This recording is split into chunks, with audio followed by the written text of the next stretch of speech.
We are really, really privileged to have Michael here. Michael and his fiancée Emily. Michael is the world's leading expert in fluoridation. This is the grand finale tonight in Wellington. So we've done 7 talks and they've been really, really well attended.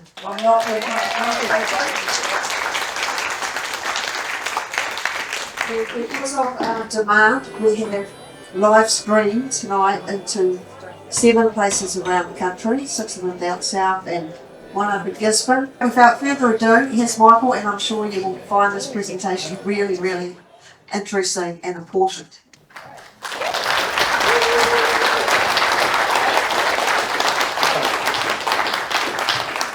Well, thank you everybody for coming out tonight. Can everyone hear me okay? Okay, good. I want to just start by thanking Mary Byrne. She has done phenomenal work for years, working to raise awareness.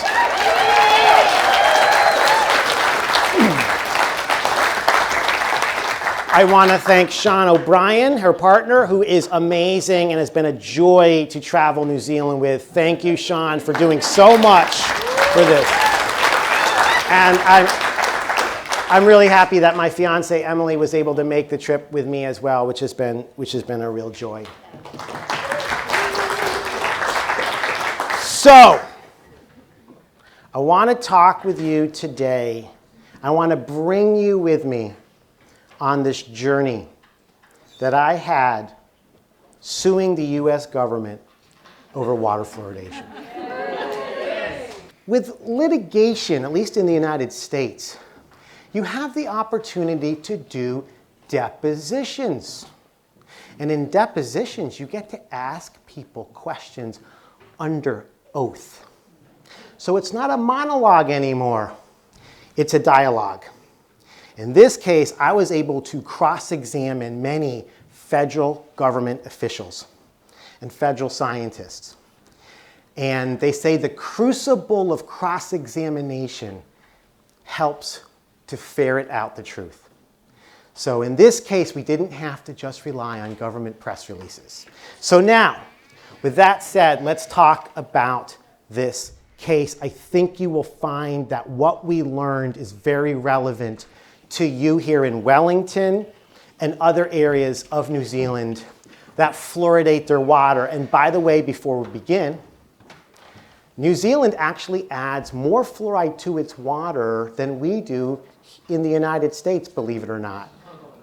New Zealand still generally adds, to my knowledge, about 0.8 parts per million to its water, whereas in the United States, we've brought that down to 0.7. And in some areas of Canada, they now do it about 0.6. So just keep that in mind as we talk today. Okay, so let's start with chapter 1. So in 2016, we filed what's called a citizen petition. And we filed this citizen petition with the Environmental Protection Agency, or EPA. The EPA is the federal agency at the US government that is responsible for protecting us, the public, from the harmful effects of environmental chemicals, okay? And we filed this petition under a law called the Toxic Substances Control Act, TSCA. And TSCA gives the EPA the authority to ban the particular use of a chemical that poses an unreasonable risk to human health, including to susceptible subsets of the population. So why did we bring this case under the Toxic Substances Control Act? Well, the US Congress passed this law in part to counter bureaucratic lethargy. Now, I don't know about you, but I have a feeling that you might have encountered some bureaucratic lethargy from your Ministry of Health. Congress in the United States, in one of its rare moments of clarity, recognized that there are times when the EPA and other government agencies may be overlooking an important risk to human health. And given that, they wanted to have a mechanism, this citizen petition mechanism, that would allow citizens to challenge and push back on EPA when EPA is overlooking an important risk. And how did it do that? What it did is it said, if you go to court and challenge the EPA under this act, the court cannot simply rubber stamp what the EPA said. The court has to look at the evidence independently. And that was very attractive to us because we had been trying for years to get the EPA to do something about the new science on fluoride and the health risks from fluoridation. And EPA had denied us, ignored us, and ignored us some more. And that's why we brought suit. So 2016, we delivered over 300 studies to the EPA's headquarters in Washington, D.C. And in our petition, we contended that adding fluoride to drinking water poses an unreasonable risk to the brain in the form of neurotoxicity. Okay, so we only focus, and I want you to keep this in mind, we only focus on one health effect or one health domain, the effects on the brain. But there are other important concerns with how fluoride can affect our health over chronic long-term consumption, including bone fragility, like increasing the risk of bone fracture, okay, thyroid disease, and other concerns. But in our case, we focus on the brain. So that was the focus, okay? So we filed the petition, and as expected, the EPA denied it. I expected that. And so we filed suit in federal court in 2017. Now, when we filed suit, the EPA moved to dismiss the case, okay? And we had a lengthy argument about it. The court denied their motion, so we were able to get into the case. But then something important happened.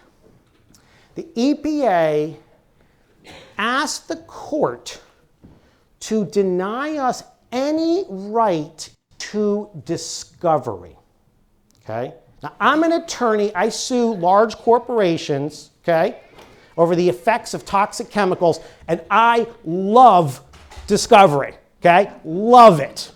Why do I love it? Because it allows you to get in there. It says, give me your documents on this, give me your communications on that, and I want to depose your vice president. I want to depose, various people in your organization. You learn a lot of good stuff that you can't learn in ordinary life, okay?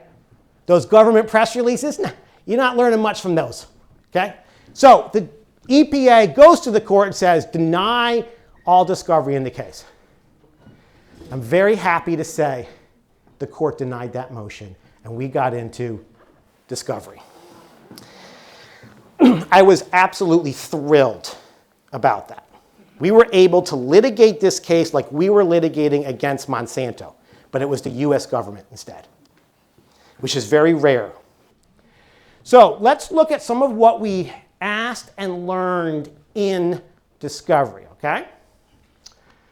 So one of the questions I obviously wanted to ask people about was, does fluoride adversely affect the brain? And here, in this first clip, and this is from a deposition, this is the director of the Division of Oral Health at the Centers for Disease Control, the CDC. Has anyone heard of the CDC? They're a bit like your Ministry of Health. Now, the CDC, as you probably well know, is a very enthusiastic and aggressive promoter of water fluoridation, okay? So in this clip, I asked the director of CDC's Division of Oral Health about some new animal data that has come to light. Animal studies where scientists have exposed laboratory animals to fluoride and then looked at the brain and found a number of concerning and disturbing changes in the brain. And I wanted to get CDC's position on whether these findings are valid. Okay, so let's look at what he says. So the NRC found that lipids and phospholipids and protein content have been shown to be reduced in the brains of laboratory animals subsequent to fluoride exposure, correct? That's what they're saying here, yes. And the CDC agrees with that finding.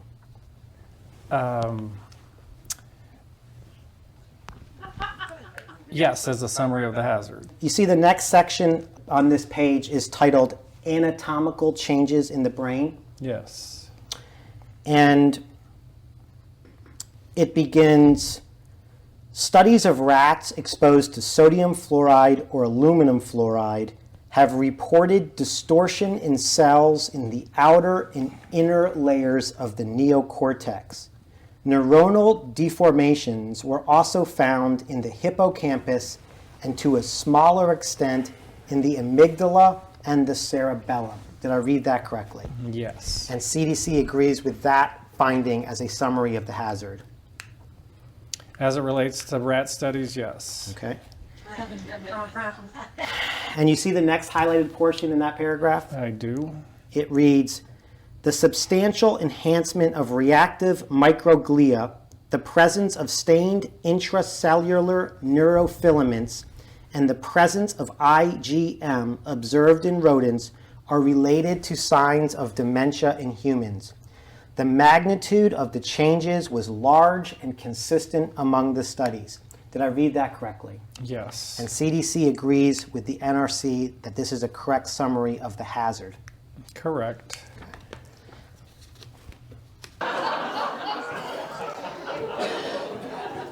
Now, did you see him dispute any of those findings? And in this case, there was an agreement that if you ingest too much fluoride, it can damage the brain. Okay? That was accepted. It was ultimately undisputed in this case. Now, we don't study rats in the laboratory because we want to understand how rats out in the alley may be impacted by environmental fluoride chemicals. We study rats in the laboratory to understand how we humans may be potentially affected, right? And one of the scientists I deposed in this case was Dr. Christina Thayer. She's the director of EPA's Chemical and Pollutant Assessment Division. She's also done research on fluoride and the brain, including while she was working at the National Toxicology Program. And she confirmed that, and she agrees, that the animal data on fluoride neurotoxicity supports the biological plausibility of fluoride causing neurotoxic effects in human beings. So like I said, at the end of the day, there was no dispute in this case that too much fluoride can damage the brain. So one of the questions I was interested in is, what is the safe dose for fluoride? What is that upper tolerable dose that we humans can ingest without concern that it could affect our brain?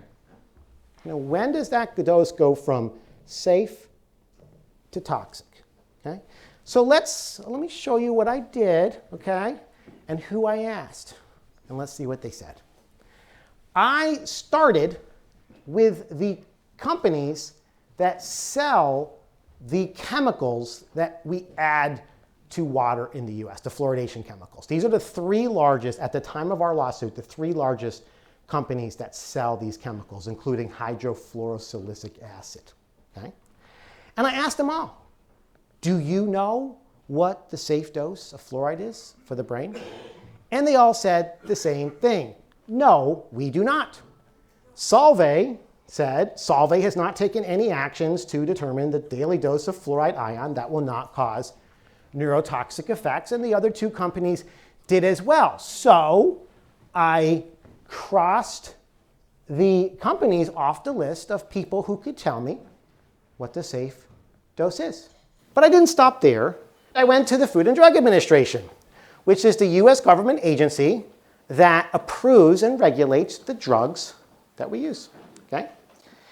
And they said, actually, we've not conducted or sponsored research on the risk of neurotoxicity associated with fluoride. And look at the last sentence. The FDA has no position on this topic. So I said, OK, looks like I can cross the FDA off the list of organizations and institutions that could tell me what the safe dose of fluoride is for the brain. But I didn't stop there. Let's see who we went to next. This is the representative of NSF International. This is an organization that certifies the chemicals that we add to drinking water in the US. Many states in the US have laws that say before you can add a chemical to your drinking water, you need to have it certified by the NSF International. So, does this certifying body have any data on the safe dose of fluoride? Let's see what she says. Has NSF taken any steps to determine the potential for fluoridation chemicals to cause neurotoxic effects? No. Does NSF have any position on whether fluoridation chemicals can cause neurotoxic effects? Since we have not conducted our own risk assessment on the fluoridation chemicals, we do not have a position on whether they are able to cause neurotoxic effects. Okay. What she said is, we haven't done anything to determine the answer to that question, so we do not have a position on that question. So I went ahead and crossed the NSF off the list of people who could answer this question about what the safe dose is. But I didn't stop there. I went next. Remember this guy? He is the director of CDC's Division of Oral Health. Now, to be fair, I didn't want to play a game of gotcha. Okay? I told him 30 days in advance of this deposition exactly what I was going to ask him. I said, I want this information, and I want CDC's position on it. So he had 30 days to prepare. Imagine having a test in school. We had 30 days to prepare to answer the questions, right?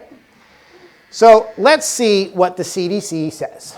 So based on CDC's response to topic 10 and 11, it's correct to say that CDC does not have any data on the tolerable upper fluoride intake for neurotoxic effects for infants.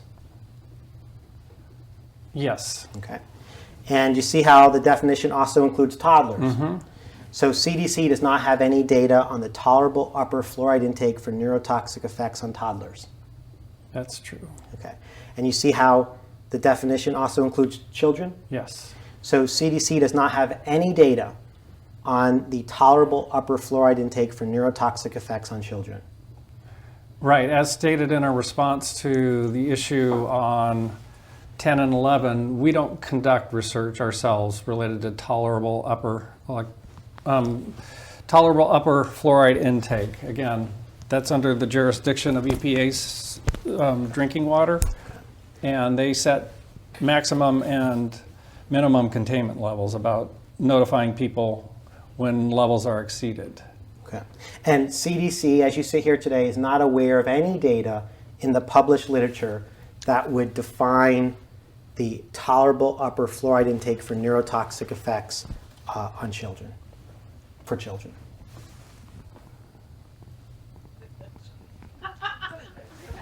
As a rep of CDC, to my knowledge, we don't have any knowledge about that. Okay. To my knowledge, we don't have any knowledge about that. So I crossed the CDC off the list of organizations and institutions that could answer that question for me. But did you hear the little clue he just gave us there? Did you hear the lead that he just gave us? I did. Because what he said is, well, we don't have that information, but I'm pretty sure who does. The EPA's just got to have that information, right? I was like, great. You know why? Because the EPA's the defendant in the case. So I had lots of opportunity to get information from the EPA. So why don't we go and look at the EPA? So one of the things that you can do in litigation, which I love, this is part of discovery, is you can file or serve written requests for admissions and information, okay? And I asked EPA, hey, what's the safe dose? What's that upper tolerable dose that we humans can consume without being concerned that this stuff could affect our brain? And they answered, EPA has not undertaken a systematic analysis to determine whether such a tolerable upper fluoride intake for infants is identifiable. And they repeated the same thing for the other children age groups, okay? So they don't know that information either. What I also asked them, I also asked EPA more questions to sort of flesh out their understanding of the safety data. Now,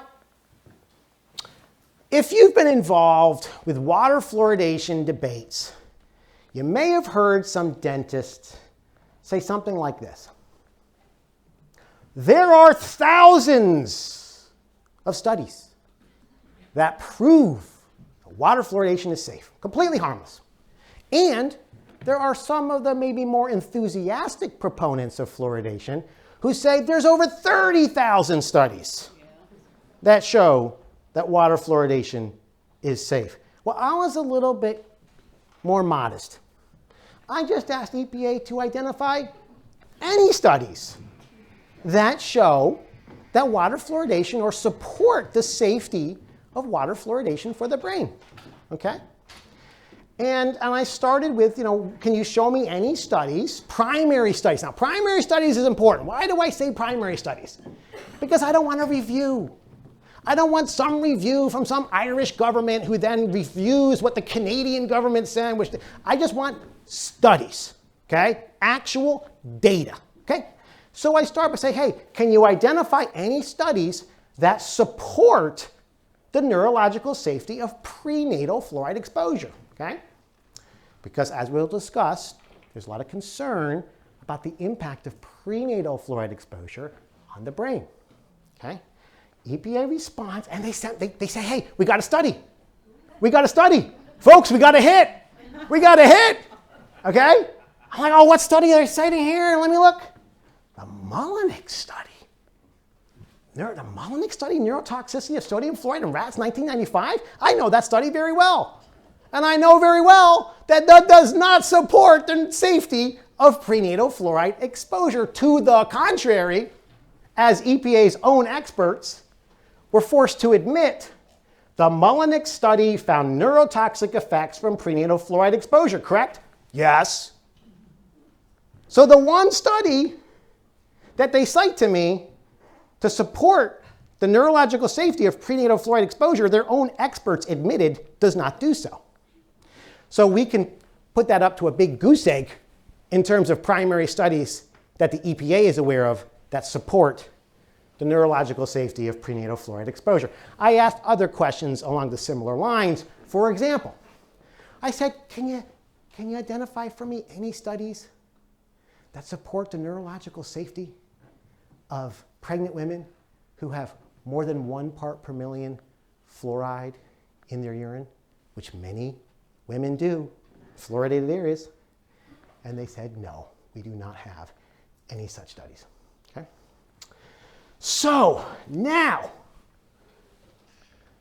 the next question, okay? Next question I asked is, well, what is EPA's safe dose for fluoride based on? It's clearly not effects on the brain, right?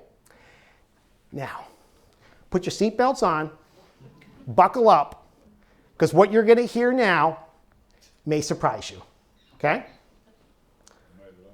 So, this condition here is called crippling skeletal fluorosis. It is a severe bone disease caused by too much ingestion of fluoride. Okay? Here's a summary of what it does to the body. It causes crippling deformities of the spine and major joints, muscle wasting, neurologic defects, and compression of the spinal cord.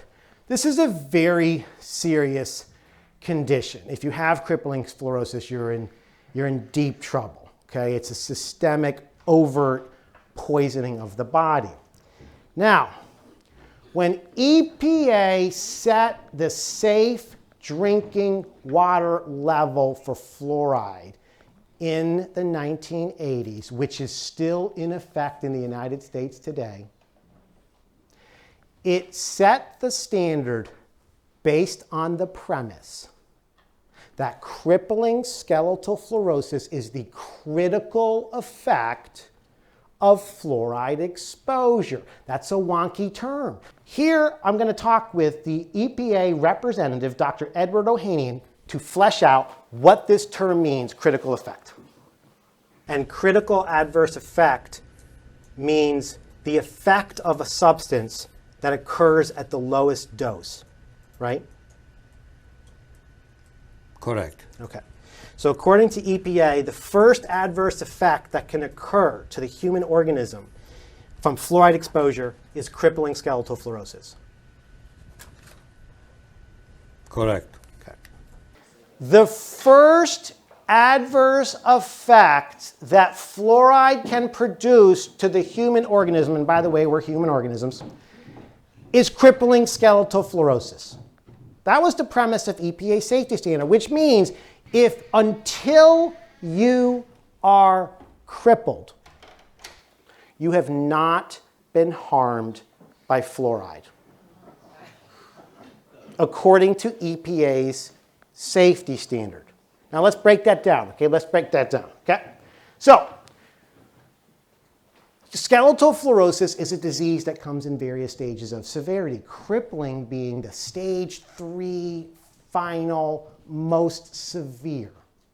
Let's look at the pre-crippling phases of skeletal fluorosis. So here is testimony from Dr. Ohanian, the same EPA rep that we were just looking at. And the MCLG is a wonky way of saying safety standard. It means maximum contaminant level goal. It was set at 4 parts per million by the EPA. So EPA safety standard was designed to prevent the phase 3 crippling skeletal fluorosis, right? Correct. But not to prevent clinical phase 2, right? Correct. So let's look at clinical phase 2 skeletal fluorosis. Here again is the EPA representative. EPA has defined stage 2 skeletal fluorosis as characterized by sporadic pain, stiffness of the joints, and osteosclerosis of the pelvis and spine, calcification of the ligaments, and at times osteoporosis of the long bones, correct? Correct. And as we discussed earlier, EPA did not consider stage 2 skeletal fluorosis to be an adverse health effect when it established the MCLG in 1985, correct? Correct. Okay. So I'm not sure if you heard that, but we're talking calcification of the ligaments, joint pain, joint stiffness, osteosclerosis, which is like a hardening of the bone in some areas, can be brittle bone, and osteoporosis of the long bones in some patients. EPA did not consider that to be an adverse effect on human health. They saw no need to protect the public from that condition. Do you guys, I mean, I know maybe we're not all scientists in here, but does that kind of sound like an adverse effect? So this is another condition caused by excess fluoride exposure. This is the most severe form of a condition called dental fluorosis. This is severe dental fluorosis, okay? And there's no dispute, EPA understood that fluoride causes this, and EPA understood that many children at the so-called safe level of 4 parts per million would develop this condition, okay? Now, dental fluorosis is a mineralization defect of the tooth enamel, okay? And in its severe forms, like we see here, it causes excess porosity of the enamel, sort of like osteoporosis of the teeth, okay? And because of this porosity, the enamel is prone to chip and crumble and flake away, okay? And the teeth develop disfiguring brown and black staining. And as EPA knew, children with this condition can suffer psychological effects based on the acute embarrassment of showing other people their teeth. But the EPA assured us this is not an adverse health effect. This is not an adverse effect. The teeth crumbling, not an adverse effect. The disfiguring staining, not an adverse effect. So EPA did not protect against this condition. This is Paul Price. Paul Price is the scientist at the EPA who wrote the safety standard. I deposed him in this case, but I should provide to you one caveat that he gave me. He said, well, I didn't write the standard, I was the typist. I felt I should convey to you that qualification. So he's the typist. Now, at around the same time that he and the EPA released the safety standard, Paul Price wrote a press release, a mock press release that didn't go to the public. Okay? It went to other colleagues at the EPA. And in this press release, he completely eviscerates the safety standard that he just typed. And he said that under EPA's safety standard, up to 40% of children will have teeth gross enough to gag a maggot. Okay? And here in this clip, I asked him about something else he said in this press release. Going back to the press release or the mock press release that you wrote, the last sentence of it reads, EPA selected this level based upon a cost-effectiveness study which showed that it is cheaper for people to keep their mouths shut than to remove the fluoride. That's what you wrote, right? That's correct. And what did you mean by it's cheaper for people to keep their mouths shut than to remove the fluoride? I meant to be funny. Now, to be fair to Dr. Price, at his deposition, he said, this was dark gallows humor. And I understand that he was being asked to write essentially an indefensible standard. And he was sort of letting off steam, right? And making some jokes about the absurdity of it. But at the same time, if you're a child who's been impacted by the safety standard, it probably wouldn't be as funny. So at that time, in the 1980s, there was a union of scientists at the EPA that's there to protect the scientists from undue pressure from the administration and other things like that. And they became very concerned about the safety standard. They were frankly outraged by it. And they tried to convey their concerns to the administration, to their bosses, but they were being ignored. They were banging their heads against the wall. And it got to the point where they tried to join a lawsuit filed against their bosses by an environmental organization called the Natural Resources Defense Council, NRDC. It's the first time that EPA scientists have ever tried to join a suit against their own bosses. And it's never happened before, never happened since. Unfortunately, the court did not allow them to participate in this court case. But it shows you the extent of their concerns about EPA's safety standard. And this is Robert Carton, Dr. Robert Carton, who was the president of the EPA union. And here I just ask him a little bit about that lawsuit. You want to support the NRDC in its challenge of the EPA's regulation. Right. Form leading. Which we didn't want to do. We made many attempts, as we've already shown here, of trying to get the attention of the powers that be and work it out. And they had no interest in it. So that it forced us into finding another avenue, because this is serious business. We're talking about harming the health of lots and lots of people, and making false statements about what actually is a health effect and what isn't a health effect. We've been talking about things going on in the 1980s. You're probably wondering, well, what's happened since then? Okay? Okay, let's talk about what's happened since then. 2006, the National Research Council, which is part of the National Academy of Sciences in the United States, a very august, authoritative body, conducted a 3-year review of the scientific literature on fluoride. And based on its review, it concluded that this safety standard is not safe, it's too high, it needs to be lowered. NRC concluded that severe dental fluorosis, that disfiguring condition of the teeth, is an adverse health effect. It needs to be protected against. The NRC also concluded that you can't just protect against crippling skeletal fluorosis. You have to protect against some of the earlier effects on the bone.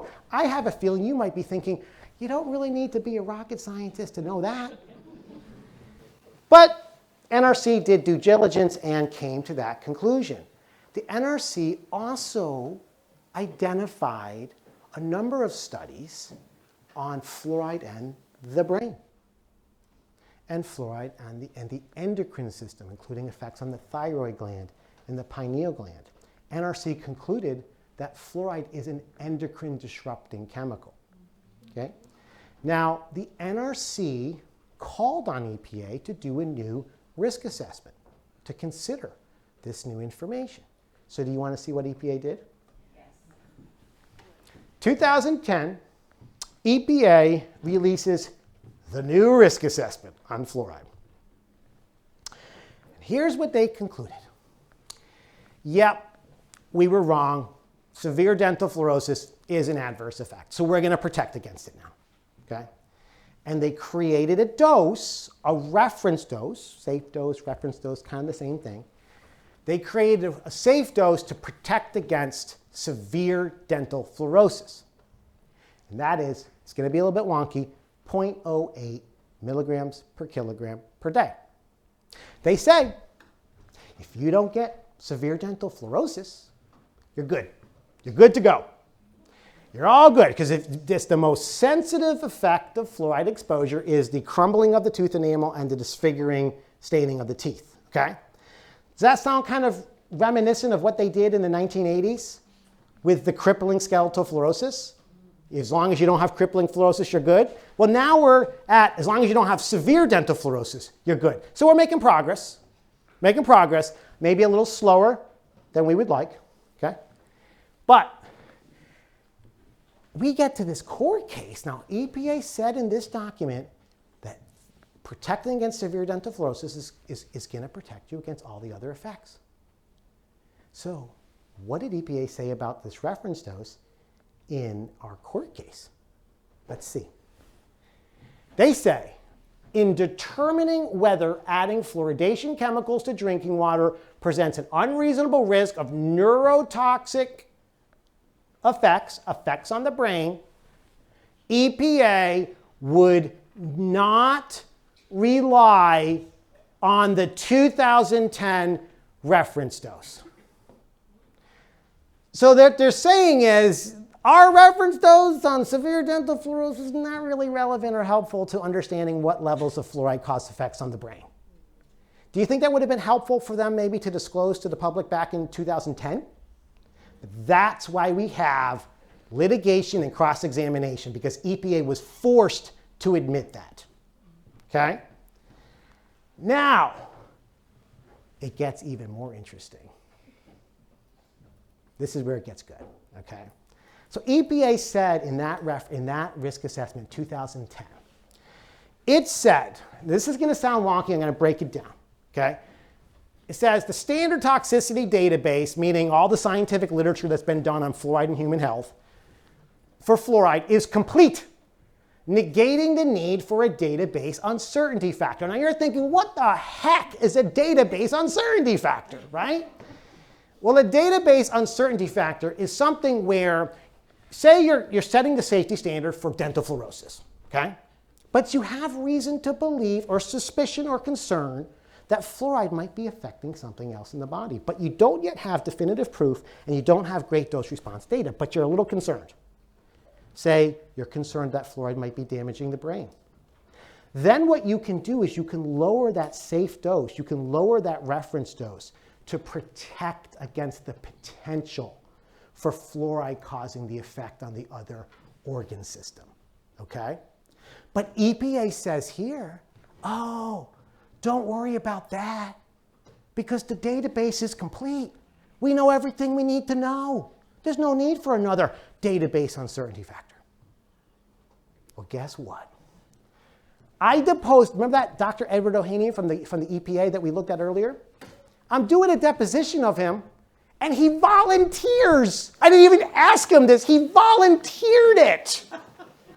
He said, well, you know, we couldn't add an uncertainty factor because if we did, it would bring the safe dose below the optimal dose for caries prevention. Meaning, if you have a safe dose following our risk assessment guidelines, the dose is going to be so low that you can't supplement kids' diet with fluoride to help their teeth. EPA never once disclosed that rationale in this report. Never once. They never said to the public, oh, by the way, we understand there's concerns on the brain. We understand there's concerns on the endocrine system. We understand there's concerns about bone fracture, right? But we're not going to implement a safe dose to protect against those effects because if we did, we wouldn't be able to give kids enough fluoride for cavity prevention. Should they have told us that? Should they have told the public that? Yes. But they didn't. They kept that part hidden. And in my deposition, he admits it. Here's a couple clips. I said, and this is after he mentioned it to me several times, I said, sir, you made it clear that EPA can't apply uncertainty factors because they will put the reference dose below the so-called optimal dose for fluoride ingestion, right? Answer, correct. The optimal dose for fluoride ingestion for cavity prevention is 0.05 milligrams per kilogram per day, which is very close to the reference dose, which is 0.08, right? So if you implement any kind of safety factor, you're below the optimal dose. So guess what else he admitted? Guess what Dr. Ohanian admitted? He admitted that based on the data on neurotoxicity available as of 2006 from the National Research Council report, there was already enough information to support having a safety factor for fluoride's effects on the brain to lower the safe dose to protect against the brain effects, okay? I said, if you didn't have the caries prevention goal, you would apply some database uncertainty factor to account for that potential developmental neurotoxicity, correct? Yes. They never disclosed that. So, now that the EPA is saying we can't really have a safe dose, because if we did, it would be below the level that we need the kiddies to ingest for cavity prevention, I was interested to learn more about what this optimal dose is and is it really, in fact, effective at preventing cavities, okay? So let's take a look about what we learned on this point. This is a textbook, one of the leading textbooks on dental cavities or caries. Caries and cavities is the same thing, okay? And it focuses on fluoride and its impact on the teeth. And one of the editors is Dr. Ole Fjerskov from Denmark. He's one of the leading what's called cariologists on fluoride in teeth. Okay? I've read Dr. Fjerskov's work for years. I've always wanted to meet him because I got the sense from his writings that he may have some concerns about water fluoridation. And I was fortunate enough to go to Denmark and to meet with Dr. Fjerskov. And thankfully, he agreed to write for us an expert report summarizing current scientific knowledge about fluoride in the teeth. Okay? Here's some of what he wrote. And his report was titled Rational Use of Fluorides in Modern Society. He wrote, the only proven effect of ingesting fluoride during the long-lasting process of tooth development is to develop dental fluorosis, which is the early signs of a toxic biologic effect of fluoride.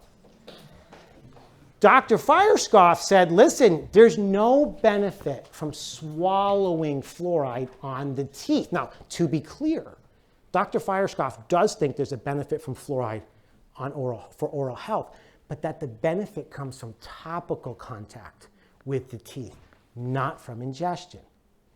Now, we started water fluoridation some 80 years ago on the belief that you needed to swallow fluoride. So this revelation that came about in like the 70s and 80s from Dr. Firescoff and colleagues, that it's actually a topical effect, was a really significant one in this whole debate on fluoride. Dr. Firescoff went so far as to say, in my professional opinion, the addition of fluoride to public water supplies is no longer justified from an oral health perspective. Okay? So I was thrilled to be able that Dr. Firescoff was willing to speak out and work with us on this case. So what else did I do to look at this issue of fluoride ingestion in tooth decay? I served a subpoena on a professor in the United States named Stephen Levy. Who's Stephen Levy? Stephen Levy has been receiving millions of dollars from the US government since the 1990s to study the relationship between fluoride ingestion and tooth decay, as well as dental fluorosis, okay? So what he did, he assembled like a group of like 500 kids, and then every few months, him and his team like meet with the family and say, how much fluoride is a child using? Basically, how much water have they consumed? How much toothpaste are they using? Things like that. So I was always curious. Dr. Levy has been receiving millions of dollars to understand the relationship between fluoride ingestion and tooth decay, but he hasn't really published a whole lot on it. He's published a lot of papers, but his discussion of the tooth decay piece has been notably minimal, but enough to indicate that he's not finding a big effect. So I wanted to learn more. So I asked for all of the tooth ingestion data, and I got it, okay? And I got the cavity data. And I'm going to show you in graphical form what it shows, okay? Now, if ingesting fluoride was beneficial for your permanent teeth, you should see that as the fluoride ingestion goes up, tooth decay goes down. This line here, this line is the best fit, okay? It's the best fit for how the data works.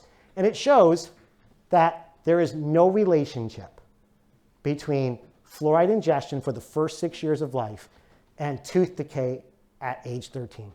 And by the way, this wasn't done by me. I went to a biostatistician at University of California, Los Angeles, who put this together. And I gave the data. Check this, I gave EPA this data. I go, here's the ingestion data from Dr. Levy. Here's the tooth decay data from Dr. Levy if you want to challenge this. They never challenged any of this. They never disputed that this is accurate. So let's go back to the CDC. I mean, after all, the CDC, they're the Division of Oral Health. They're the teeth experts, right? So let's look at what they said about fluoride ingestion and tooth decay, okay? Admission number 1.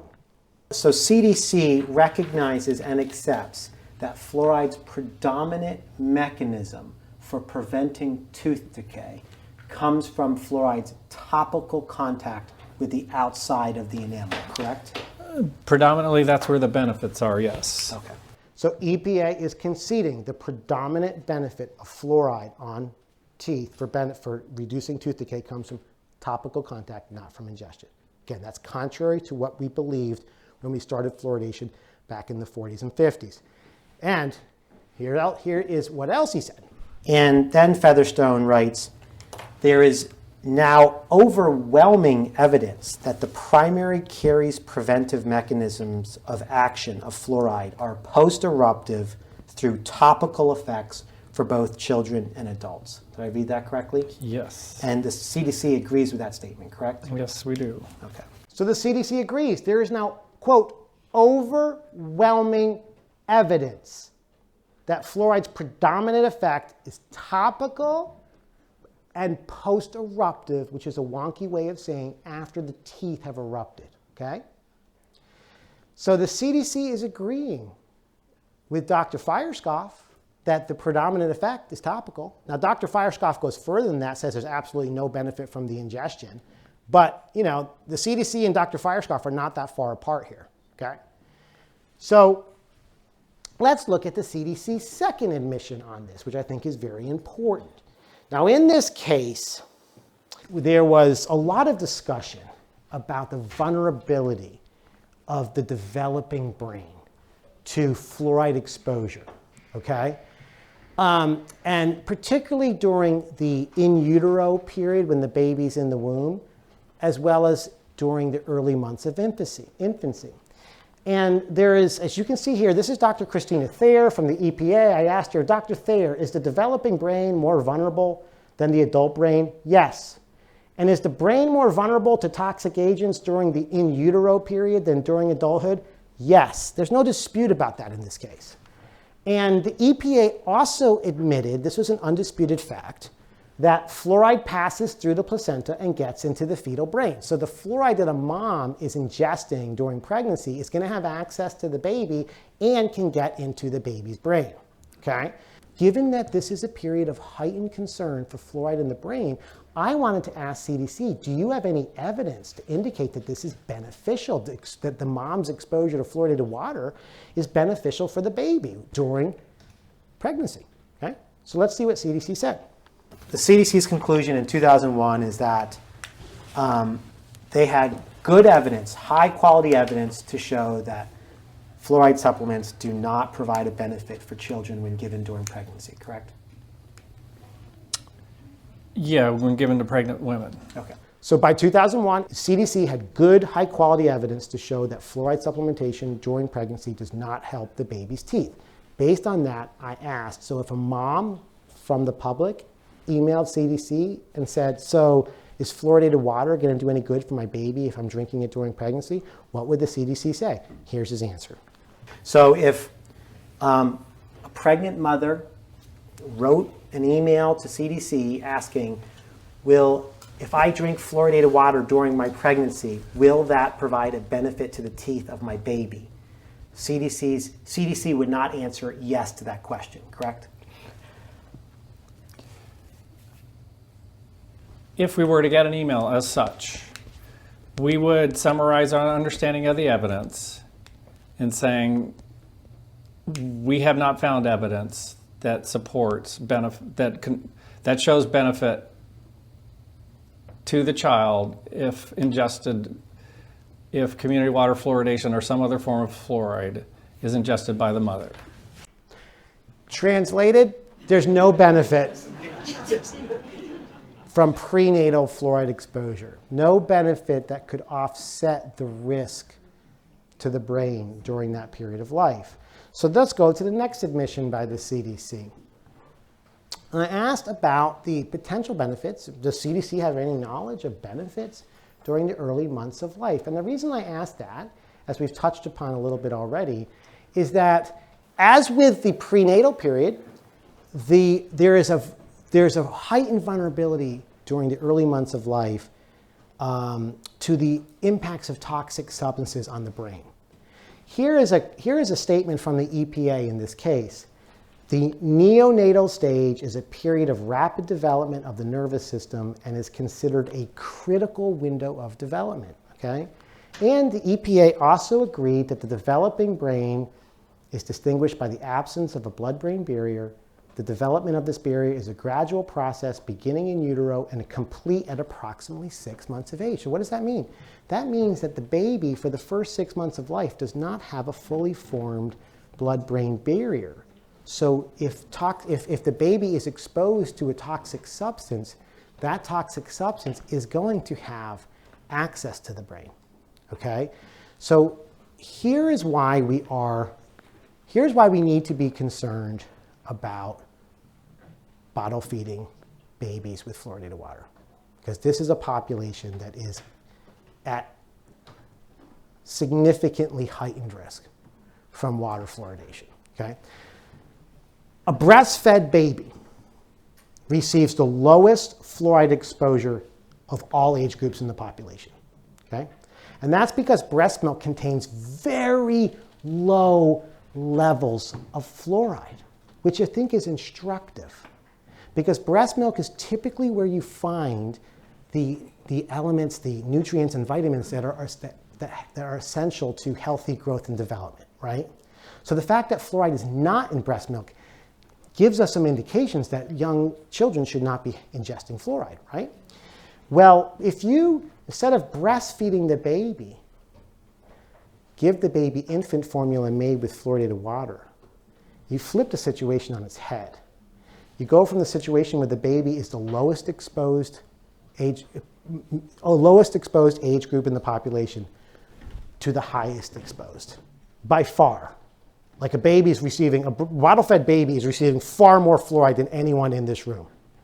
Unless you have some really major, like, other source of exposure beyond water, okay? So at a moment of heightened vulnerability, what EPA referred to as a critical window of development, we are exposing babies to very high levels of fluoride, okay? So there's a concern there. So I asked the CDC, do they have any evidence to indicate that this is beneficial? Let's see what he says. Is the CDC aware of any evidence demonstrating benefits from consumption of fluoridated drinking water during the first 6 months of life? We are not aware of any evidence. Okay. That is a statement made after 75 years of water fluoridation. Just think about the millions upon millions upon millions of kids that were bottle fed with fluoridated water and know that there was never a benefit to justify that risk. And there still is not a benefit to justify that risk. So when you're thinking about water fluoridation, I really encourage you to think about this age group of the population and ask yourself, should the public water supply be safe for newborn infants? So let's go to the next chapter of this case, which is trial. The fun stuff. Trial started in June of 2020 during the height of the COVID situation. I want to talk with you a little bit about the experts that we presented to the court, as well as EPA's experts. Here's Dr. Howard Hu. He is a scientist who has studied the impact of chemicals on human health for decades, very well regarded and respected scientist. He is the principal investigator of what's called a birth cohort study in Mexico City, where he's studying a group of pregnant moms and their children. And these moms have been exposed to fluoridated salt. Now, fluoridated salt is basically, it's another way of delivering the so-called optimal dose of fluoride for cavity prevention. It gives you the same basic dose as water fluoridation, okay? Now, what Dr. Hu has been doing is he studies the level of fluoride in the urine of the mom during the pregnancy. And then when the child is born and turns at age 4, age 6, and age 12, Dr. Hu and his team measure the IQ of the child, okay? And what he has found is that as the fluoride level in the mom goes up, as there's more systemic fluoride exposure, the IQ of the child goes down. Significant adverse impacts on the IQ of the children at age 4, at age 6, and at age 12. It remains, okay? So we called Dr. Hu to stand. And by the way, Dr. Hu's study was funded by the National Institutes of Health, NIH, okay? We also called Dr. Bruce Lanphier. As with Dr. Hu, I was thrilled and honored, truly honored to be able to call both Dr. Hu and Lanphier to the stand. Dr. Lanphier is the scientist who conducted the seminal studies on how lead impacts IQ. He found that low levels of lead that were previously considered safe can actually affect IQ. And Dr. Lanfear's research has been used by governments around the world, including the EPA, to set safety standards to protect us from lead. Now, Dr. Lanfear is now studying fluoride and IQ.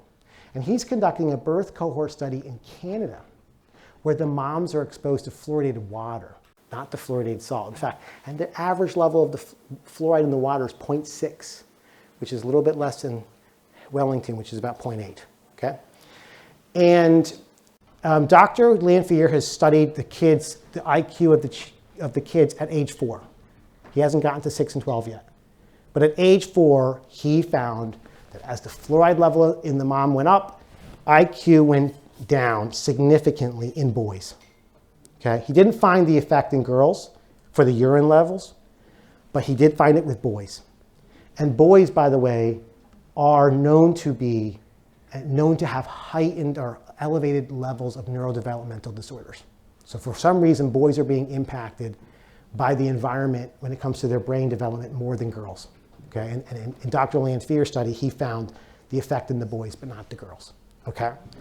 Now, at trial, EPA agreed that Dr. Lanfear's and Dr. Hu's studies are the most methodologically reliable human studies to date on the impact of fluoride and on neurodevelopment. So for any of you in New Zealand who know about the study by Jonathan Broadbent from 2015, he's a dentist, he loves fluoride, and he found himself somehow qualified to study fluoride and IQ, and he published a study in 2015 claiming absolutely no effect of fluoridated water on IQ.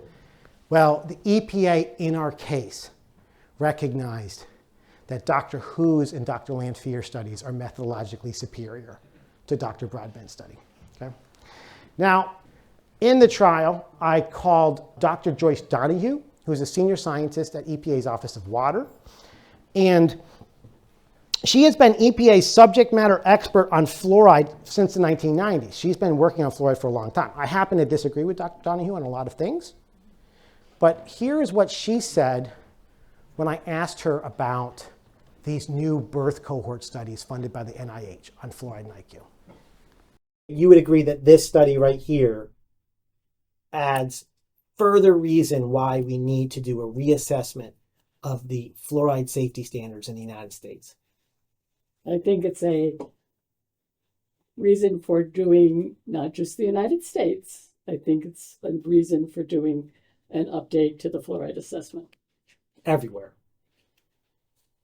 Well, for anybody who's interested in fluoride and the need for regulation of fluoride exposure. Right. And anyone interested in making sure that fluoride is safe for consumption. That people are not overexposed. Yes. Right. Okay. So what Dr. Donahue is admitting here is that, we talked about how EPA has these safety standards that are based on, really severe bone effects and teeth effects. She's agreeing that in light of these high quality studies finding effects on the brain, we need to be reassessing our safety standards on fluoride. And the judge found that testimony to be significant. We also called Dr. Grandjean, Dr. Philippe Grandjean, who's a real heavyweight in the field of environmental health. He's an expert on the impact of chemicals on the developing brain. He's written extensively on this subject. He agreed that the weight of epidemiological evidence leaves no reasonable doubt that developmental neurotoxicity is a serious human health risk associated with elevated fluoride exposure, including those occurring at the levels added to drinking water in fluoridated areas. And Dr. Grandjean provided extensive testimony at trial as to why, when we look at all of the animal data and all of the human data, there's a real reason for concern that fluoridated drinking water is harming the brain. We also called Dr. Kathleen Thiessen, who was one of the scientists who wrote the National Research Council report from 2006. And she testified about how the evidence on fluoride today is more than adequate to demonstrate an unreasonable risk under EPA's risk assessment framework. Okay? So, are you ready to see who EPA called as their experts? Let's take a look. Exponent Exponent. Okay, so like I said, I sue big corporations in the United States about dangerous products and chemicals. And one of their favorite go-to, what's called science for hire organizations, is Exponent. Okay? You know, you name it. Any pesticide manufacturer, DuPont, Monsanto, any chemical company, they're always going to Exponent. And Ellen Chang, right here, is one of their favorite go-to epidemiologists. She's published studies on Agent Orange in cancer, on glyphosate in cancer, on organophosphate pesticides and various health effects, on arsenic and neurodevelopmental problems. You name it, PFOA, perfluorinated chemicals. And every single time, there's a really interesting pattern in her work. Her conclusions always end up like this. There's not sufficient evidence to demonstrate a causal connection between the chemical and the adverse health effect. Every single time. 11 major reviews that she's done, and every single time, not sufficient evidence, not sufficient evidence, not sufficient evidence, and on and on and on. Any guesses on what she said about water fluoridation? Exactly. So EPA did not call any of its agency scientists to defend the safety of water fluoridation. Now, I don't know how much you know about the EPA, but they have a lot of scientists. But they didn't call one of them to defend the safety of fluoride, or to review the evidence on water fluoridation. But I have to say, there is one caveat that I'm about to reveal. And that is that they did call an EPA scientist to the stand by the name of Dr. Tala Henry. Now, Dr. Tala Henry admitted that she's never worked on fluoride before. She's never reviewed the fluoride literature before. She does not consider herself an expert on fluoride and has never worked on a fluoride regulation. Also, for this case, she did not do her own review of the scientific literature. Instead, she relied on Exponent's review of the scientific literature and said, based on their review, I'm pretty confident there's no problem. Okay? So here's something that came to light at trial, and it was very gratifying for me. Because I've been saying, and for those of you who know my father, Paul Connett, who's been to New Zealand before, he's been saying for a long time, he's an environmental chemist, that EPA is using a double standard to assess the evidence on fluoride, that it's treating fluoride differently than it treats other toxic substances, that it's not using its risk assessment criteria to assess the risk posed by fluoride. Well, guess what? We demonstrated that at trial very clearly. Here, June 16th, 2020, the day before closing arguments, I had Tala Henry on the stand, okay? And I said, you held the plaintiffs to a burden of proof that EPA has not held a single chemical under Section 6, TSCA, before, correct? Answer, by the words on the page, I guess that's true. She admitted right there before the judge that they held us to a burden of proof they've never held a single chemical before. I was happy with that admission. So we get done with trial, we have our closing arguments, and the judge begins a lengthy soliloquy, okay? And he says, the EPA appears to have applied a standard of causation, which from my read of TSCA is not accurate. It's not a proper application. It's not the proper standard. He picked up on this. He picked up on Dr. Henry's admission that they held us to a heightened burden of proof. So that's good. So far, so good. The judge also says in his closing comments, there is serious evidence here. There is no doubt that these two studies from Canada and Mexico raise serious questions. I'm like, I agree with that. I'm with you. Now, I'm thinking at this point in time, the judge is making these comments right after we finish closing arguments. And I'm thinking, we're getting pretty close here. We might win. We might win. I'm feeling like we have a verdict right in our grasp, but not so soon. Because the judge decided to put the case on hold. He said, I understand there's a government review being conducted on fluoride NIQ, the very issue that is at issue in this case. And it's being conducted by the National Toxicology Program with the US government. These subject matter experts on how chemicals affect their health. And he goes, I want to see what they have to say before I make my own determination. How do you think I felt about that? I was a little nervous, not going to lie, because I've seen how the US government has handled the fluoride issue. Like, remember the crippling skeletal fluorosis piece? Yeah. So I was nervous and concerned that now the fate of our case is tied up with whether a US government agency is going to agree that fluoride is lowering IQ or can lower IQ. But I also understood why the court did that. Because we're asking this court to do something very significant, to make an official pronouncement that water fluoridation is damaging the brains of potentially millions of people, right? And so we're asking the court to do a lot. And the court reasonably wanted to consider everything in the most up-to-date, latest science before making a decision. So what did we do? Chapter 5, the stay. Okay? So we waited for the NTP, National Toxicology Program. What did we do next? We waited.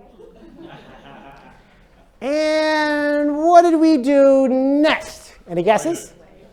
We waited some more. Anyone ever heard of that story called Waiting for Godot? We were waiting for Godot, okay? And then, summer of 2022, 2 years after the judge put the case on hold, I was contacted by a person with knowledge who knew what was going on with the NTP review. She told me, that review that you've been waiting for, it's completed. But they have been told not to release it. And then she told me something more concerning. She goes, that review may never be released. So the very report that my case is on hold for, that we've been waiting for 2 years now, I have now been told it may never be released. So what do? Here's the good news. In the United States, we have a law. It's one of my favorite laws. It's a really good law. It's called the Freedom of Information Act, otherwise called FOIA. And I immediately began filing FOIA requests to the CDC, to the National Toxicology Program, to the Food and Drug Administration, to the National Institute of Dental and Craniofacial Research, and other federal agencies asking for all communications that they have related to this NTP report. And on October 30th, 2022, don't know how this happened, but there was a very kind FOIA officer at the CDC who sent me an email containing 4,000 pages of documentation. Let me show you some of what she sent. And I should say my fiance, Emily, who's here with me, as I'm getting these emails in, she's like, don't read them until I'm home. And then we'd be like, literally, I get a new batch, and she's like, don't read them until I'm there. So let me show you some of what we learned, okay?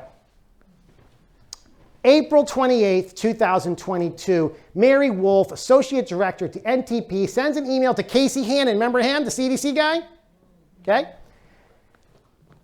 She goes, attached is the pre-publication draft of the NTP monograph on the state of science on fluoride. At this time, the analysis and the conclusions are set, meaning we're done, right? We're working towards its release in mid to late May. Okay, great. Okay, now, one problem. CDC did not like this report. That same day, April 28th, Greg Holder, a policy analyst at CDC, says, don't know if it's time to call in the big guns from Office of Director, but I view this with extreme displeasure and I am sure that they will too. CDC did not like what NTP was saying, okay? Now, a couple days later, Tracy Bamer, CDC fluoridation scientist, meets with individuals from the American Dental Association and the private dental lobby and tells them CDC was in the process of proactively and preemptively taking steps to intervene, okay? But NTP keeps moving. On May 11th, 2022, Mary Wolf, NTP, sends an email announcing we have set May 18th for the publication. 7 days away, NTP is going public with the report. 7 days away. Yeah, right? We're feeling pretty good right now, right? Not so fast.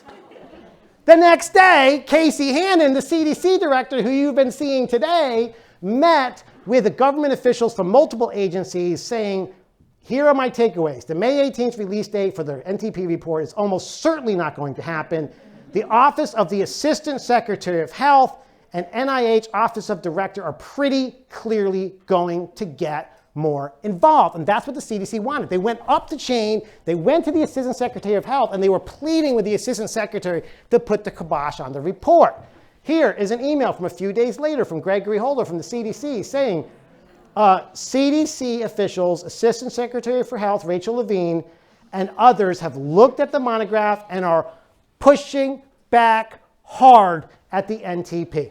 Okay? And that's what they were doing. They were pushing back hard at the NTP, and they succeeded. Because by June 3rd, 2022, the CDC reported, the latest we heard yesterday is that Assistant Secretary of Health Levine has put the report on hold until further notice. And that's when that person with knowledge contacted me. And as she said, the report was complete. Documents show that. They had been prevented from publishing it, and now it's in limbo, okay? Now, one of the encouraging things with these emails is that there were people at the NTP who were pushing back at the CDC and standing up for their report. And most notably was Brian Berridge, the scientific director of the NTP.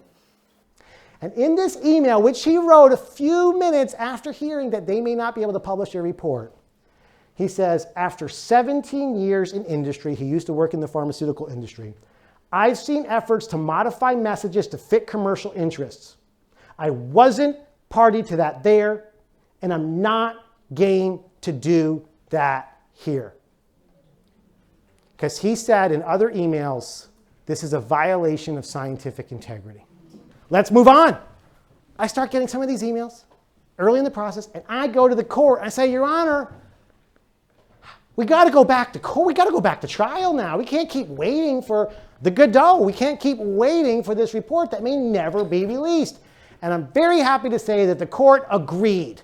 He lifted the stay, and the court said, he goes, listen, I really, really wanted the final NTP report. I wanted it for my decision in this case. But I'm now prepared to move forward without it. And that brings us to Chapter 6, the second trial, which was the really fun trial, okay? This was in January and February of last year, 2024, okay? And the focus of this trial mostly was on what did the NTP find? Why was the CDC so upset? And what is the implications of NTP's findings to water fluoridation, okay? So we called, and I'm glad to say, Dr. Berridge agreed to fly to San Francisco and go into that courtroom and tell the judge about the process that led up to his decision to publish the report. And I asked Dr. Berridge, prior to the fluoride monograph, when you, the scientific director, determined that the report was final and complete, was the report always published? Answer, yes. This was the first time where he, the scientific director, determined that this report is ready to go, and that decision was taken away from him, okay? So now let's look at the NTP's findings. What did they find? First thing is they found that there is a large body of data on the relationship between fluoride and IQ in human populations. The NTP identified 72 studies of fluoride and IQ in human populations, mostly from China and areas where you have elevated fluoride in the water, more than we add to water for fluoridation, okay? And the NTP found that there is a consistent association in these studies between elevated fluoride and reduced IQ.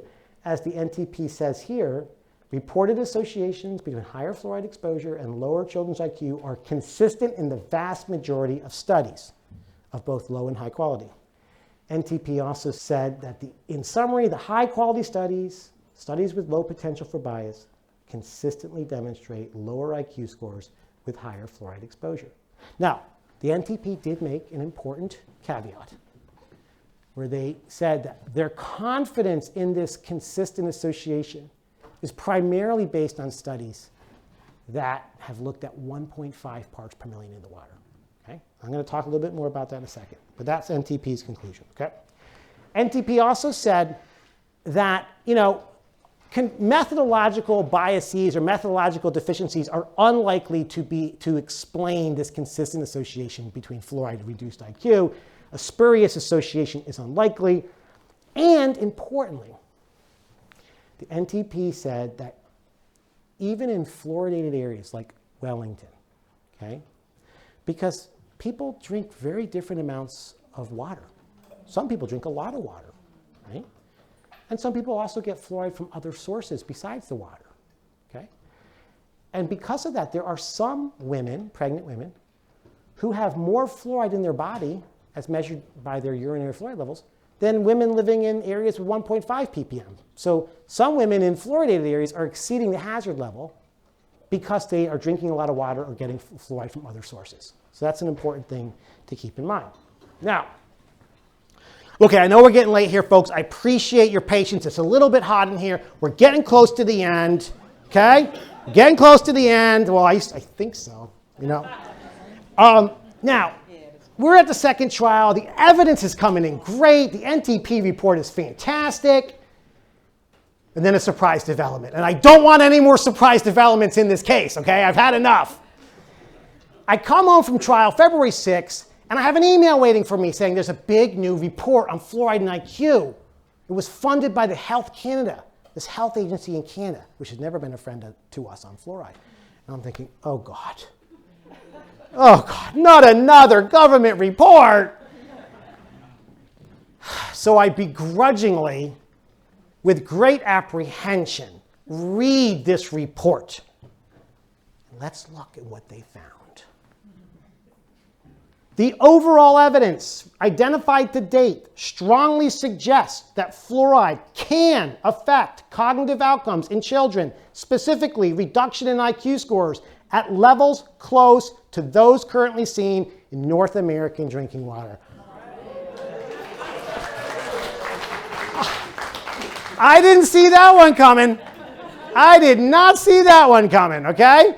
So the next morning I go to court and I say, Your Honor, it's not my fault. It's not my fault, but there's a new study and I think we should, the judge says, I want it. And the judge brought it into evidence. We submitted that report, and every expert that took the stand thereafter talked about this report from Risk Sciences International on behalf of Health Canada. So now, let's talk about the two key admissions that EPA made in this case, okay? The first is one we've already touched upon a little bit, which is that neurotoxicity is a hazard of fluoride exposure. Meaning if you ingest too much fluoride, it can damage the brain. Fluoride is a neurotoxicant. Okay? Let's look at some of the clips. This is one of the EPA's experts, Jesus Ibar-Luzuea.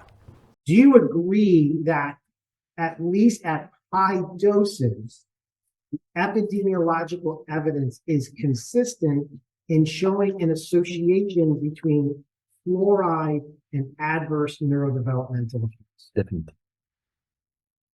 Given the findings from the high-dose epidemiological literature, do you agree that at least at high doses, fluoride is a neurotoxicant? I would say yes. So he agrees fluoride is a neurotoxicant. Okay? Now, let's look to the testimony from Dr. Stanley Barone. Now, Dr. Barone is a true bona fide risk assessment scientist from the EPA, okay? And in this deposition clip, I asked Dr. Barone whether the NTP's findings on fluoride and IQ are sufficient to meet EPA's definition of neurotoxicity. Basically, EPA has these, quote, guidelines for neurotoxicity risk assessment, where they have certain criteria for when a chemical is a neurotoxicant, okay? And one of those criteria is sufficient human evidence. I wanted to find out whether we now have sufficient human evidence that fluoride's a neurotoxicant. Let's see what he says. And by the way, he wasn't an easy witness. As you will see, he fought me a lot, but let's see what he says. You would certainly agree that based on NTP's assessment of the literature as of April 2021, that there was sufficient human evidence of a neurotoxicity hazard as defined under the EPA guidelines. Again, associating fluoride exposure from multiple routes and multiple sources, there's an association. But again, relating that back to drinking water alone, most of the studies are looking at total fluoride. They're not looking specifically at fluoride from drinking water. Okay, but in terms of total fluoride exposure, you would agree that the literature that NTP reviewed up through April 2021 meets EPA's sufficient human evidence standard under the guidelines. For hazard ID. Okay. You agree with that? I would agree that there's significant evidence there for a sufficiency call. Right. And you agree that it meets the sufficient human evidence standard? It meets the sufficient evidence standard. Finally. You know, I appreciated his descriptor that it's a significant evidence. Okay, I like that, Dr. Brown, appreciate that very much. But is it sufficient human evidence? And he gave it to us. So that was an important admission in the case. And by the way, Dr. Barone also testified that the NTP systematic review, the NTP report, is a high quality review. So if you hear people, perhaps from your Ministry of Health, tell you that this is not a high quality report or doesn't need to be given much weight, just keep in mind that the EPA in this case had every reason to argue that it's not a high quality report and shouldn't be given much weight, but the EPA did not make that argument, okay? So let's go to the second major admission in this case, which is something that the EPA has never really agreed to before, and that is that a margin of safety is needed to protect people from fluoride, okay? Now, let me show you the testimony here from Dr. Barone on this point. And I'm going to explain to you a little bit about what a margin of safety is, okay? But before I do, just know that the EPA uses some pretty wonky language. So they don't use margin of safety, they use benchmark MOE, or benchmark margin of exposure. And so I had to often interpret these terms for the court. But I'm going to ask Dr. Barone here about a benchmark MOE, okay? Which is margin of safety. Let's see what he says. Did you give any consideration as to what an appropriate benchmark MOE should be for fluoride neurotoxicity? Yeah, I did.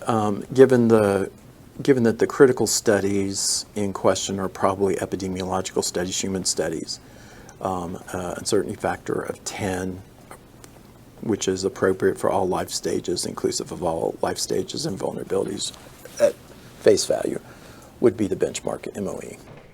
So he just testified that you need a margin of safety of 10 for fluoride.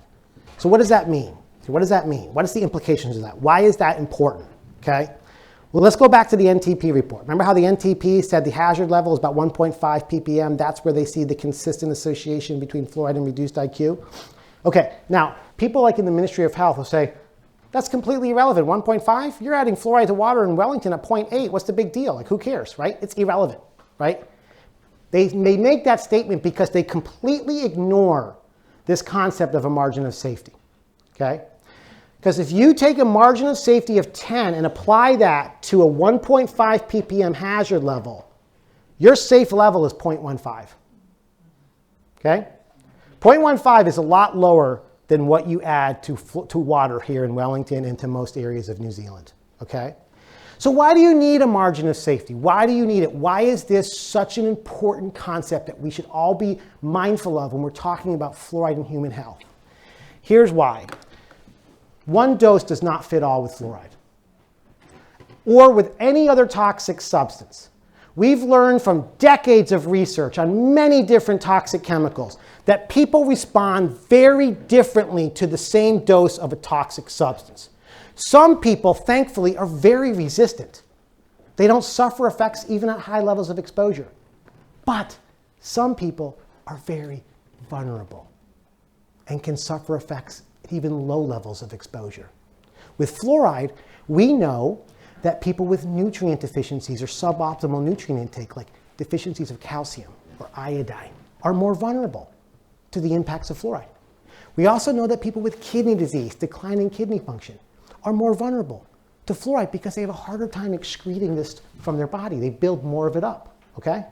We also know that genetics plays a really important role in how people respond to fluoride, okay?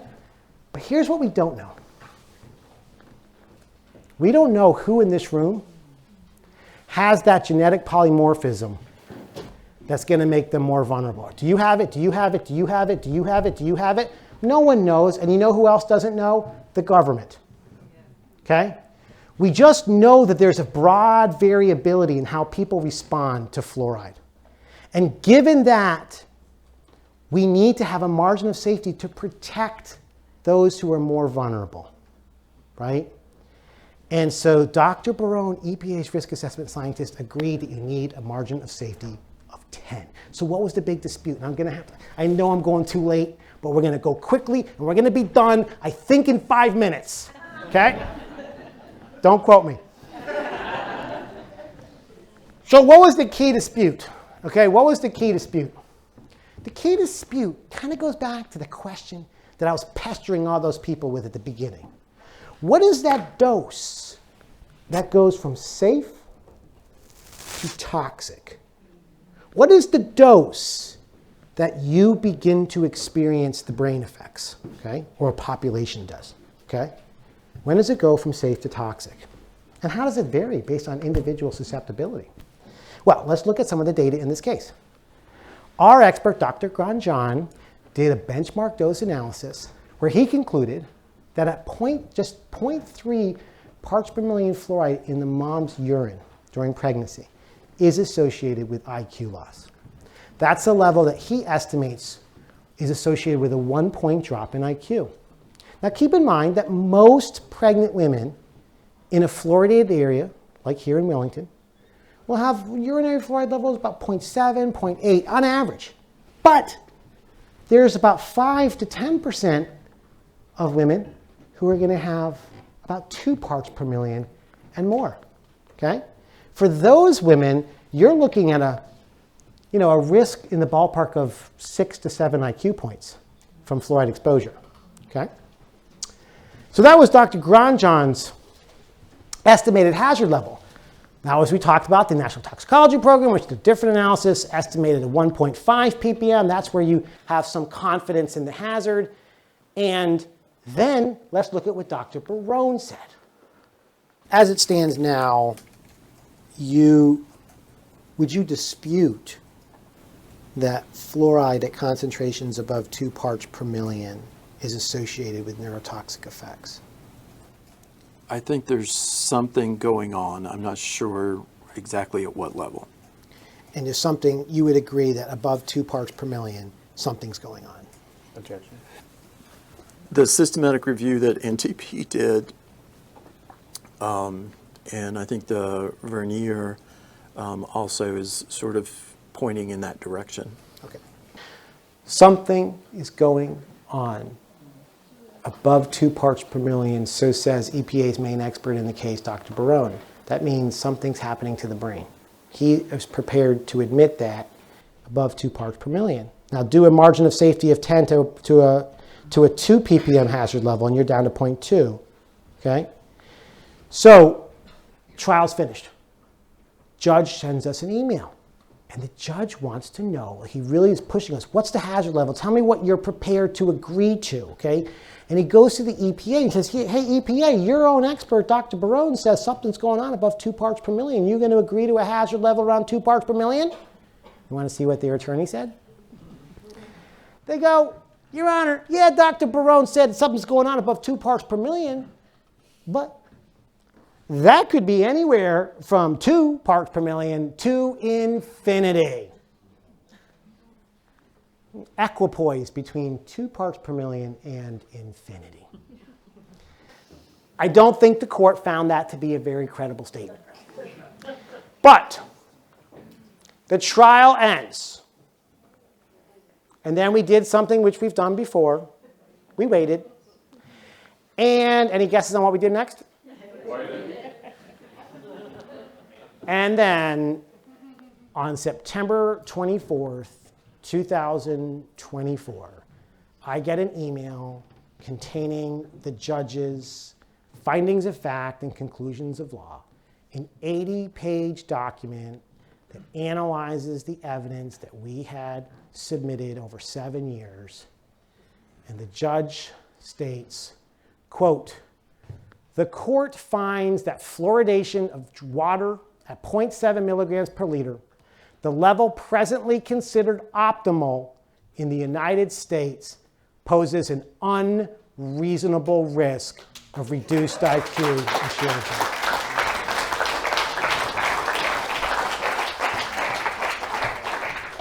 We won the case. And the judge states, in all, there is substantial and scientifically credible evidence establishing that fluoride poses a risk to human health. It is associated with a reduction in the IQ of children and is hazardous at dosages that are far too close to fluoride levels in the drinking water of the United States. And based on this finding, the court has ordered the EPA to take regulatory action to eliminate this neurological risk posed by water fluoridation. So the times of bureaucratic lethargy are over. The EPA has to take action.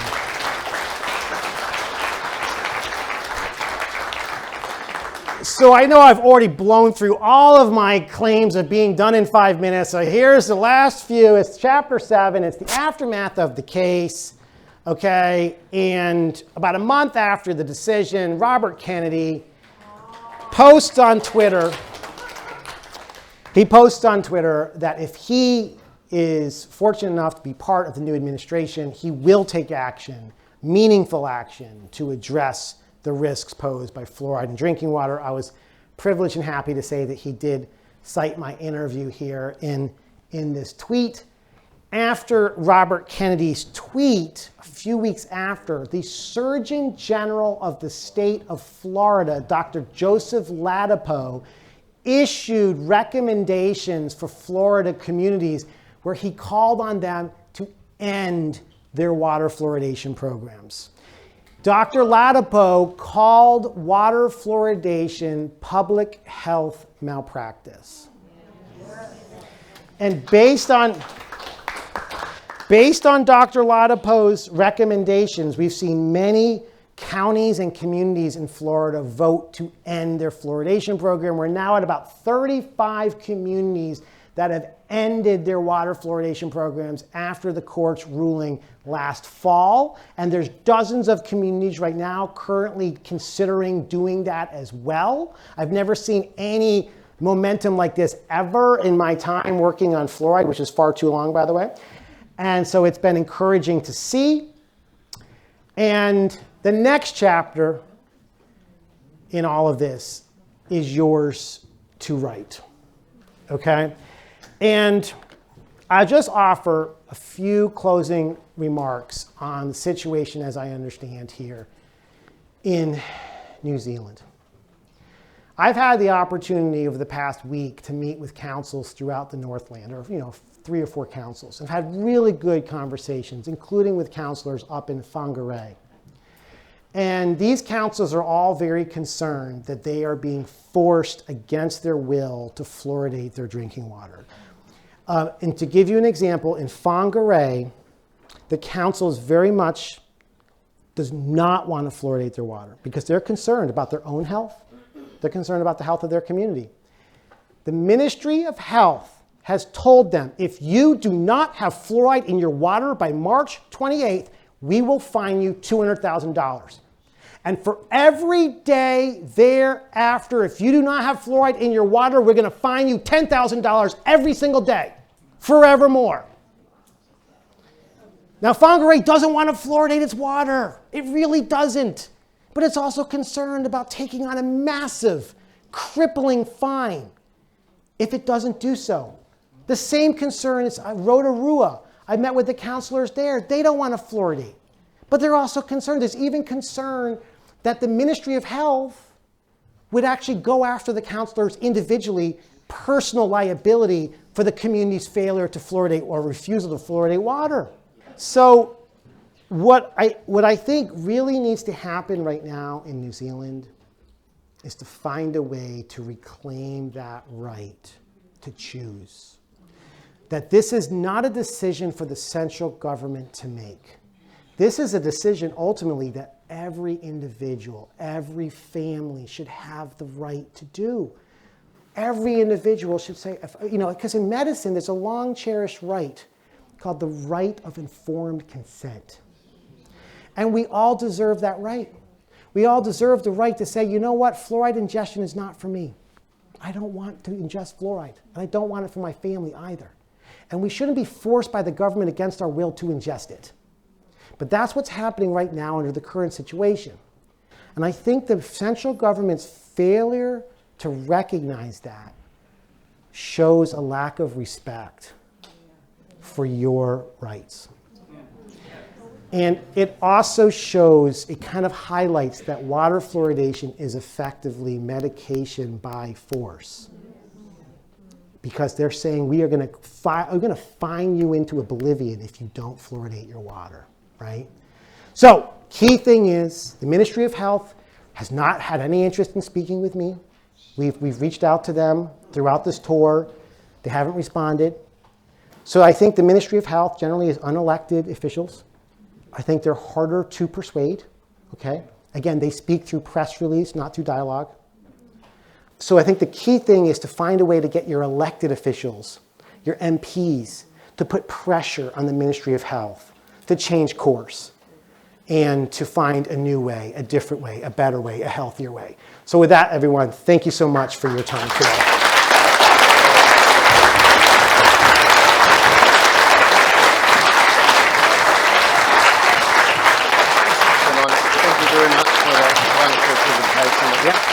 Really insightful and some fabulous information.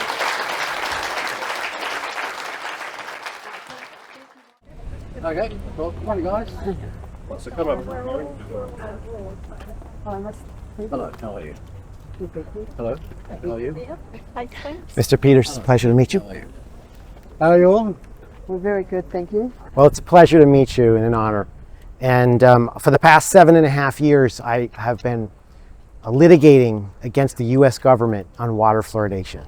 And I'm happy to say that after 7 years, the federal court agreed with us that water fluoridation, adding fluoride to drinking water, poses an unreasonable risk to human health in the form of reduced IQ for children.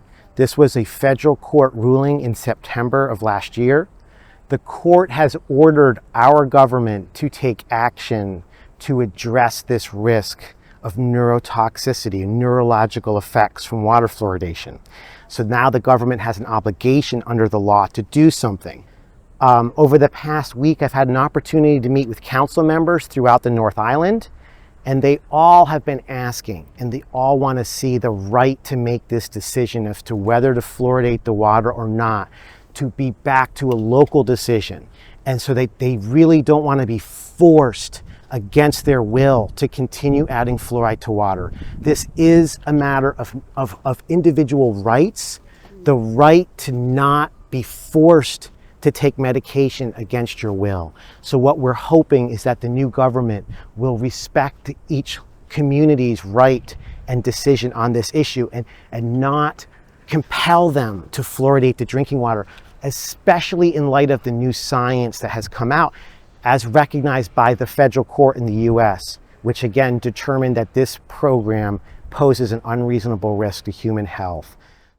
Well, United States, I'm not, and not our position in New Zealand first, to call this an Aaron Brockovich moment, but we are for, and always have been, for the choice of the local people in the referendum. And that was a right taken away from them, and we want it restored. That precisely is our position, without entering all the arguments, for the people to decide on this issue, and we want that right to them restored. Right? Thank you very much. Right. Thank you.